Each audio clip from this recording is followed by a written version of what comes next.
जय हिंद दोस्तों, यूपीएससी हिंदी के इस ऑनलाइन प्लेटफॉर्म पे मैं अवनीश सिंह आप सभी का स्वागत करता हूं। जैसा कि आपसे वादा किया गया था कि हिस्ट्री और ज्योग्राफी को 15-15 प्रश्नों के माध्यम से लूसेंट बुक को, लूसेंट जो आपकी पुस्तक है उसको 15-15 क्वेश्चन के माध्यम से प्रश्नोत्तर शैली में हम लोग क्या करेंगे, पूरी लूसेंट की पुस्तक को हम लोग समाप्त करेंगे। ठीक है ना, किस शैली में? प्रश्नोत्तर शैली में। जो ये ज्योग्राफी की ये सीरीज है, ठीक है ना, इसमें इंडियन ज्योग्राफी और वर्ल्ड ज्योग्राफी यानी कि विश्व भूगोल और भारत का भूगोल दोनों क्या किए जाएंगे, कवर किए जाएंगे। अगर ये आपका पहला लेक्चर है तो ज्योग्राफी का हालांकि ये पहला लेक्चर है, लेकिन इसके पहले जो हिस्ट्री का लेक्चर अपलोड किया गया है उसमें क्या किया गया है, आप लोगों को बताया गया है कि लूसेंट जो है वो क्यों पढ़नी चाहिए, कितने दिनों में समाप्त की जाएगी, कैसे पढ़नी चाहिए। ठीक है ना। एक बार मैं शॉर्टकट में थोड़ा सा मैं बता देता हूं इस वीडियो में भी, ताकि जो लोग यहां से देख रहे हैं उनको भी एक इंफॉर्मेशन मिल जाए कि लूसेंट जो किताब है, जो पुस्तक है, उसको पढ़ना क्यों जरूरी है। तो आप हिस्ट्री वाला वीडियो जाकर के देखिए, उसमें आपको डिटेल में एक मैंने जो है 10 मिनट में इंट्रोडक्शन में उसको समझाया ही है। ठीक है ना, लूसेंट क्यों। इसमें भी शॉर्टकट में आपको बता देता हूं। देखिए, टोटल आपका किसी भी परीक्षा में क्या होता है, आपका किसी भी परीक्षा में, एक सेकेंड, किसी भी परीक्षा में लगभग 150 प्रश्न होता है। आयोग की परीक्षा में UP PCS, MP PCS, Bihar PCS लगभग 150 प्रश्नों का होता है। ठीक है ना। अब देखिए, इसमें 25 प्रश्न तो आपके निकल जाते हैं, 25 से 30 क्या होते हैं, करंट के निकल जाते हैं। कितने बचे? 125 बचे। इसमें से लगभग आपके 50 प्रश्न जो है वो रिपीट हो जाते हैं। 50 टॉपिक जो है वो क्या होते हैं, आपके रिपीट हो जाते हैं। अब कितने बच गए आपके, लगभग कितने बच गए आपके? 75। अब जो ये 75 है ना, ये 75 जो है, ठीक। अब देखिए, ये 50 और इसमें से आप कुछ ना कुछ कर ले जाएंगे। ठीक है, तो लगभग ये आप 75 के आसपास पहुंच गए। 65 से लेके 70 के आसपास आप पहुंच जाएंगे इससे। लेकिन 70 से लेकर के 95 जो ये कट ऑफ है, ये जो ब्रिज है, बीच में जो ये गैप है, इसमें ब्रिज की तरह से काम करता है। क्या है? लूसेंट ब्रिज की तरह से काम करता है। आपको 70 प्रश्नों से जब आप पीवाईक्यू और करंट पढ़ लेते हैं, ठीक है ना, तो आप लगभग क्या करते हैं, आप 70% क्वेश्चन, अगर ऐसे बात कर ले, 70% क्वेश्चन आप जो है कर लेते हैं। कट ऑफ का 70%, ठीक है ना। लेकिन कट ऑफ अगर 95 है, इसको हम लोग 100% मान लेते हैं अगर इसको, ठीक है ना। तो ये जो 70 से 100% तक यानी कट ऑफ तक 95 प्रश्न तक पहुंचाने का जो कार्य है, उसमें एक ब्रिज की तरह काम करता है। क्या है ये? लूसेंट हमारा। इसलिए ये बहुत ज्यादा इंपॉर्टेंट है। इसको हम लोग प्रश्नों के माध्यम से कवर करेंगे। ठीक, इसको थोड़ा सा आप डिटेल में जाके देख सकते हैं जो हिस्ट्री की पहली जो लेक्चर बनाई गई है उसमें। ठीक ना। तो आइए स्टार्ट करते हैं हम लोग अपना प्रश्न। हम लोग देखेंगे कि कैसे इसको हम क्या करेंगे, कवर करेंगे। चलिए, पहला प्रश्न है। सर्वप्रथम इसमें जानबूझ के उत्तर को छुपा दिया गया है, थोड़ा सा कवर कर दिया गया है ताकि आपके दिमाग पे हल्का सा जोर पड़े कि आखिर उत्तर क्या था इसका। ठीक ना। चलिए, पहला प्रश्न है। सर्वप्रथम भारत का भूगोल शब्द का, सर्वप्रथम भूगोल शब्द का प्रयोग किया, किसने किया? सर्वप्रथम भूगोल शब्द का प्रयोग किसने किया? तो आपका उत्तर क्या है? आपका उत्तर है इरेटोस्थनीज। आपका उत्तर क्या है? इरेटोस्थनीज। ठीक ना। सर्वप्रथम भूगोल शब्द का प्रयोग किसने किया? इरेटोस्थनीज ने किया।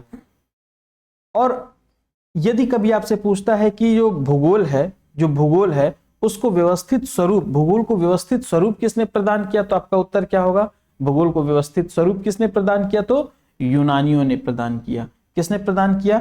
यूनानियों ने प्रदान किया। चलिए, हम चलते हैं अपने दूसरे प्रश्न पर। जस पीरियोडस नामक पुस्तक किसने लिखी? जस पीरियोडस नामक जो है वो पुस्तक क्या है, किसने लिखी? तो आपका उत्तर है हिकेटियस ने। जस पीरियोडस नामक पुस्तक किसने लिखी? हिकेटियस ने लिखी। किसने लिखी? हिकेटियस ने। आपका अगला प्रश्न है। बिग बैंग थियरी, जो हमारे यूनिवर्स की उत्पत्ति हुई है उसमें एक बहुत इंपॉर्टेंट थियरी है, ठीक है ना, जिसका नाम है big bang theory.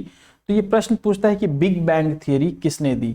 Big bang theory जो है वो किसके द्वारा दी गई थी? तो आपका उत्तर है जॉर्ज लेमेंटर। आपका उत्तर क्या है? जॉर्ज लेमेंटर।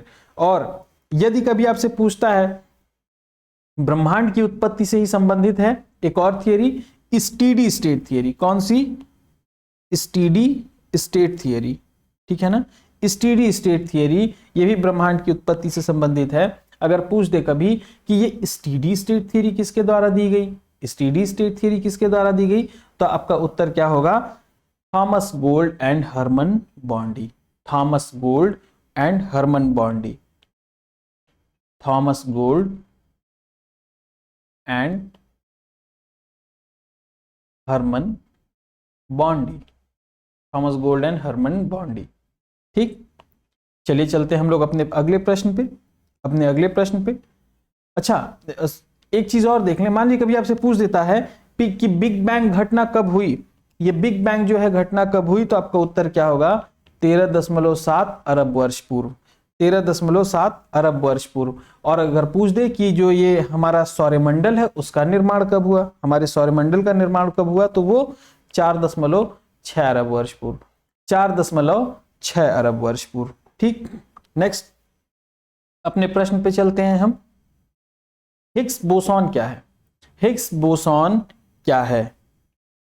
तो हिग्स बोसॉन क्या है? ब्रह्मांड का सबसे बेसिक यूनिट है, जिसे हम गॉड पार्टिकल के भी नाम से जानते हैं। हिग्स बोसॉन ब्रह्मांड का सबसे बेसिक यूनिट है। ऐसे प्रश्न पूछ देगा उल्टा कि ब्रह्मांड का सबसे जो बेसिक यूनिट है वो क्या है, आपके ब्रह्मांड का सबसे बेसिक यूनिट क्या है, तो आपका उत्तर क्या होगा? Higgs boson. इसे गॉड पार्टिकल के भी नाम से हम जानते हैं। मिल्की वे के सबसे पास की गैलेक्सी है। हमारा अगला प्रश्न है। मैं प्रश्न को और उत्तर को 3-4 बार जानबूझ के रिपीट करता हूं क्योंकि वो जा करके आपके सबकॉन्शियस माइंड में सेट हो जाए। जब कोई चीज बार बार रिपीट होती है तो हमारे ब्रेन को मैसेज जाता है, ठीक है ना, कि ये चीज इंपॉर्टेंट है, और वो जा करके उसको सबकॉन्शियस माइंड में सेट करता है। आपके जो आपकी एक परमानेंट मेमोरी है उसमें ले जा करके सेट करता है, ठीक है ना। तो आप क्या कीजिए, एक बार लूसेंट पढ़ के आइए। यहाँ पे हर सेंटेंस से मैंने प्रश्न बना करके क्या किया है, आपको एक आपकी उत्सुकता जगा देता हूं, ठीक है ना। इसको किस तरह से प्रश्नों के माध्यम से देखें वो आपको पता चल जाता है, एक देखने का नजरिया बदल जाता है। ठीक, यहाँ पे 3-4 बार आपके कान में वो चीज जाएगी ऑडियो और वीडियो के माध्यम से, और फिर उसके बाद क्या होगा, एक बार बस आप बुक को और रिवाइज कर लेंगे तो वो चीज आपके दिमाग में परमानेंटली सेट हो जाएगी। आपको लूसेंट को बहुत ज्यादा फोर्स करके रटने की जरूरत नहीं पड़ेगी, ठीक है ना, दिमाग पे ज्यादा दबाव नहीं पड़ेगा। 1 से 2 बार आप पढ़ लेंगे, चीजें याद हो जाएंगी। तो मिल्की वे के सबसे पास की गैलेक्सी कौन सी है? मिल्की वे के सबसे पास की गैलेक्सी कौन सी है?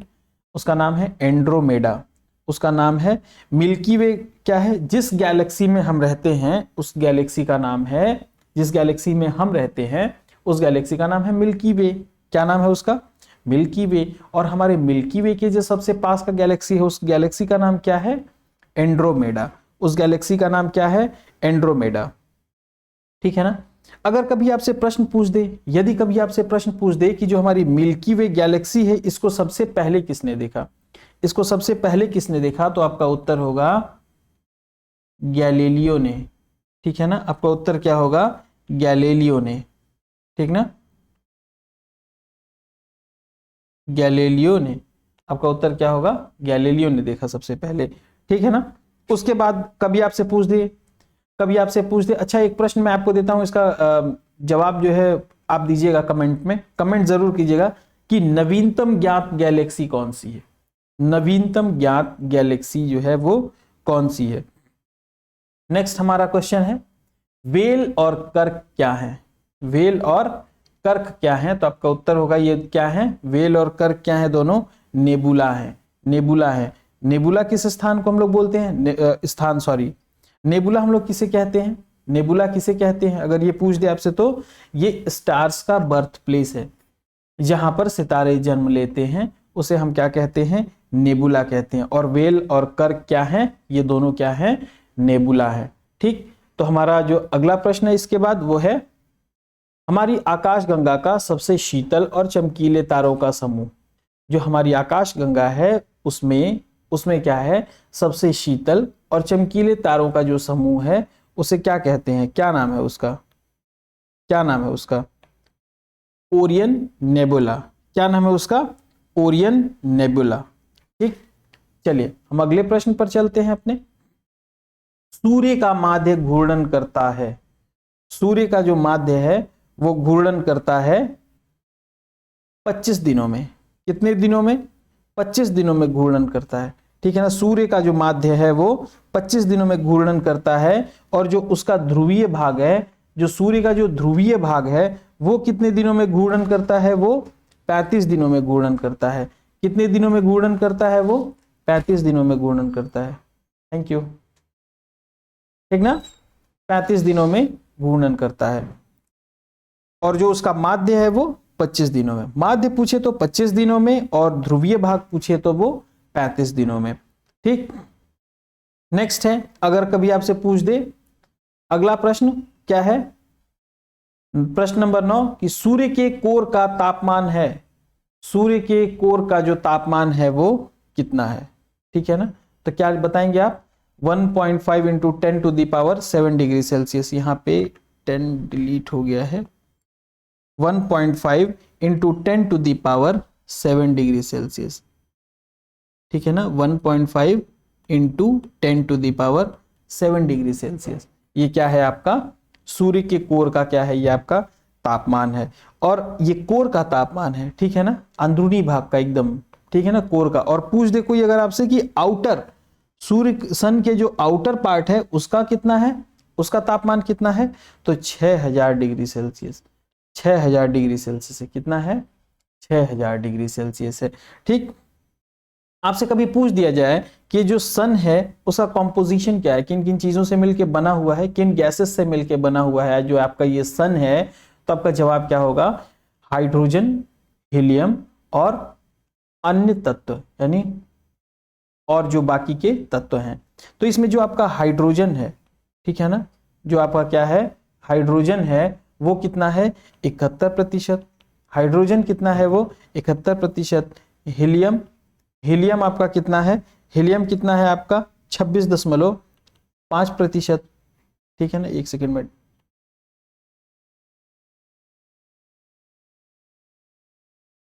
हीलियम, हीलियम कितना है? 26.5% है। और अन्य तत्व जो है वो कितने हैं? 2.5%। ठीक, ये जो चार हाइड्रोजन क्या करते हैं?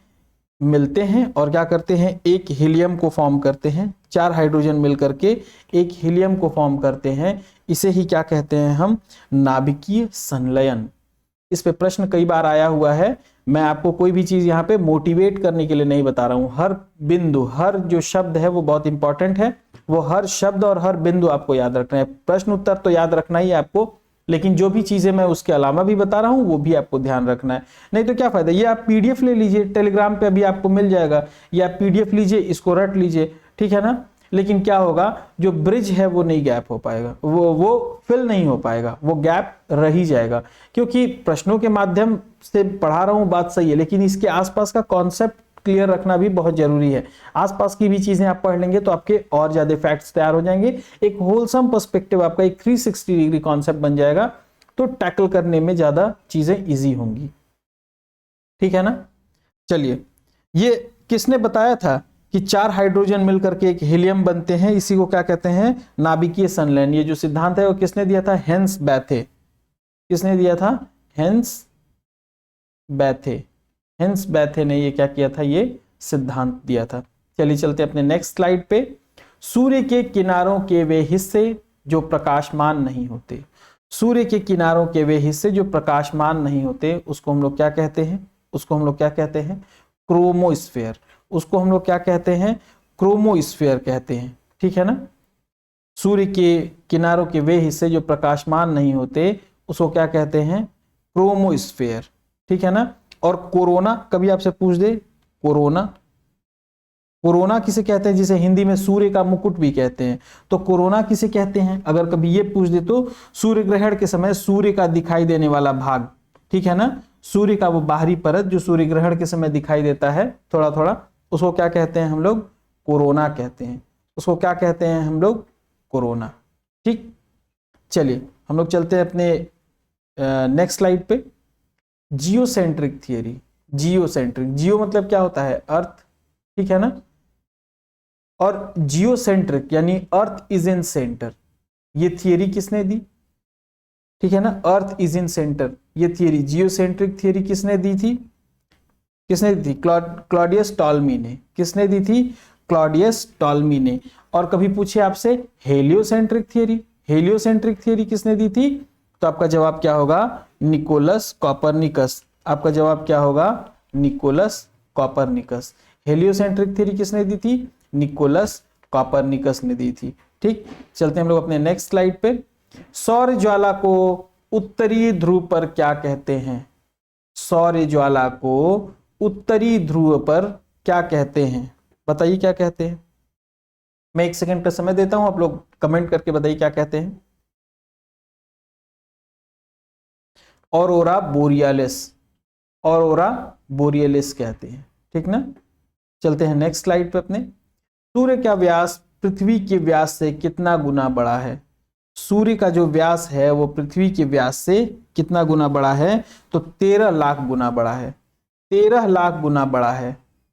ठीक है ना, सूर्य का व्यास पृथ्वी के, सॉरी सूर्य का व्यास पूछ रहा है यहाँ पे, माफ कीजिएगा, यहाँ पे सूर्य का व्यास पूछ रहा है, ना कि सूर्य से कितना बड़ा है। सॉरी, देखिए ये गलती आपसे भी हो सकती है।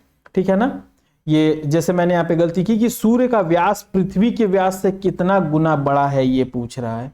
ठीक है ना, कितना गुना बड़ा है? तो 110 गुना बड़ा है।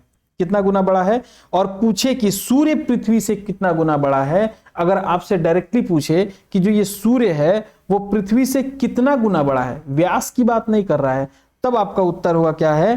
13,92,000 गुना बड़ा है। 13,92,000 गुना बड़ा है। ठीक ना,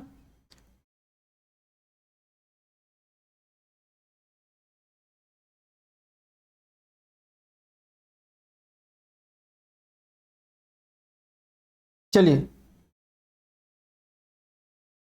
1 मिनट, सॉरी, सूर्य का व्यास जो है वो 13,92,000 किलोमीटर का है। 13,92,000 किलोमीटर का है। अगर सीधे सीधे अगर पूछेगा तो ये 13 लाख गुना बड़ा ही है। ठीक है ना, जो मैंने पहले बोला था 13 लाख गुना ही बड़ा है ये। ठीक है ना, चलिए नेक्स्ट। कौन कौन से ग्रह बौने ग्रह हैं? नेक्स्ट क्वेश्चन नंबर 14 है, कौन कौन से जो ग्रह हैं वो बौने ग्रह हैं? हमारे कौन कौन से ग्रह बौने ग्रह हैं? तो प्लूटो, शेरॉन और सेरस। प्लूटो, शेरॉन और सेरस। ठीक है ना, प्लूटो, शेरॉन और सेरस जो है हमारे ये तीनों बौने ग्रह हैं। और ग्रह होने का अगर कभी आपसे पूछे कि क्या क्या शर्तें हैं ग्रह होने की, ठीक है ना, तो सूर्य की परिक्रमा, पहला तो वो जो ऑब्जेक्ट है वो सूर्य की परिक्रमा करे। दूसरा ग्रेविटेशनल फोर्स, उसमें ग्रेविटेशनल फोर्स हो। तीसरा वो गोल हो, कैसा होना चाहिए? गोल होना चाहिए। और चौथा उसके आसपास अन्य पिंडों की बहुत ज्यादा भीड़ भाड़ नहीं होनी चाहिए। नेक्स्ट क्वेश्चन नंबर 15, वे 5 ग्रह जिन्हें खुली आंखों से या नंगी आंखों से देखा जा सकता है वो कौन से ग्रह हैं? वो 5 ग्रह कौन कौन से हैं जिन्हें खुली आंखों से या कह लें नंगी आंखों से देखा जा सकता है? वो कौन से हैं? बुध, शुक्र, मंगल, बृहस्पति और शनि। बुध, शुक्र, मंगल, बृहस्पति और शनि है। ठीक है ना, ये 5 ग्रह कौन कौन से हैं? बुध, शुक्र, मंगल, बृहस्पति और शनि। अगर आपसे कभी पूछता है, यदि आपसे कभी पूछता है सबसे बड़ा ग्रह कौन सा है, तो वो कौन सा ग्रह होगा इसमें? बृहस्पति। ठीक है ना, ये सर्वाधिक द्रव्यमान वाला ग्रह भी है। जो बृहस्पति है वो सर्वाधिक द्रव्यमान वाला भी ग्रह है। ठीक, तो आज के लिए इतना ही। एक बार हम प्रश्न नंबर 13 जो है वो फिर से क्लियर कर देता हूं एक बार आपको। जो क्वेश्चन नंबर 13 है वो फिर से क्लियर कर देता हूं आपको। अगर पूछेगा सूर्य का व्यास पृथ्वी के व्यास से कितना गुना बड़ा है, तो उत्तर होगा आपका 110 गुना। उत्तर क्या होगा आपका? 110 गुना। अगर पूछेगा आपसे कि सूर्य का व्यास कितना है, सूर्य का व्यास कितना है अगर पूछेगा, तो कितना है? 13,92,000। ठीक है ना, 13,92,000 किलोमीटर। ठीक है ना, ये इसका सूर्य का व्यास हो गया। और अगर मोटा मोटी आपसे पूछता है कि सूर्य पृथ्वी से कितना बड़ा है, व्यास वास बीच में कुछ नहीं लगाता है, सीधे पूछता है जो सूर्य है वो पृथ्वी से कितना बड़ा है? अगर सीधा सीधा पूछता है तो कितना? 13 लाख गुना। कितना? 13 लाख गुना। ठीक है ना? तो ये रहा आपका। एक बार मुझे लगा कि क्वेश्चन नंबर 13 फिर से पुनः जो है मुझे समझा देना चाहिए आप लोगों को। तीनों चीजें क्लियर हो गई आपको? ठीक, आप लोग कमेंट करके बताइएगा कि ये क्वेश्चन आंसर फॉर्म में आप लोगों को लूसेंट कैसा लग रहा है। इसके बाद जाकर के एक बार आप लोग जो है पुस्तक को पुनः पढ़िएगा, एक बार फिर से पढ़िएगा और अपना कॉन्फिडेंस खुद देखिएगा। ठीक, तो आज के लिए इतना ही। जय हिंद।